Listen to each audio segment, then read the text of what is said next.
बिस्मिल्लाहिर्रहमानिर्रहीम।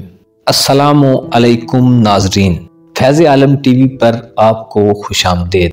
आज की वीडियो में मोए नजफ पत्थर के बारे में बेहतरीन मालूमात आपसे शेयर की जाएंगी।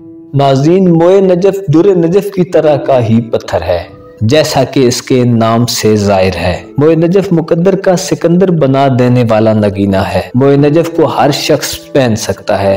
ये भी दुर नजफ की तरह खुसूसियात रखता है और इराक में नजफ अशरफ में मौजूद वादी सलाम से मिलता है।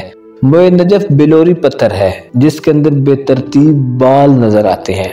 इन बालों को मौला अली अलैहिस्सलाम से भी मंसूब किया जाता है, लेकिन अगर इस पत्थर को तोड़ें तो इसमें कोई बाल नजर नहीं आता, बल्कि लाइनें और धब्बे वगैरह होते हैं जो देखने में बाल की तरह नजर आते हैं। नकली मोए नजफ शीशे और प्लास्टिक में मिलता है, जबकि असली मोए नजफ की पहचान ये है कि उसमें नजर आने वाले बाल बेतरतीब और तादाद में बहुत ज्यादा होंगे।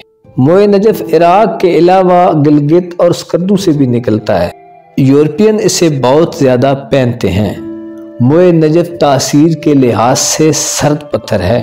बुर्ज सरतान और अकरब वाले ज्यादा फवायद हासिल कर सकते हैं। मोए नजफ हाफजा बढ़ाता है।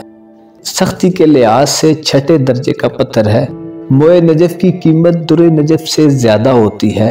मोए नजफ पहनने के लिए सफाई और तहारत का होना बहुत जरूरी है। मोए नजफ ख्यालात को पाकीज़ा करता है, नजरे बद से दूर रखता है, गम अंदोह से बचाता है, खैरो बरकत लाता है, हादसात और परेशानियों से दूर रखता है। वीडियो के मुतालिक अपनी कीमती राय से ज़रूर आगाह कीजिए और हमारे चैनल फैज़ आलम टीवी को सब्सक्राइब करना मत भूलिए।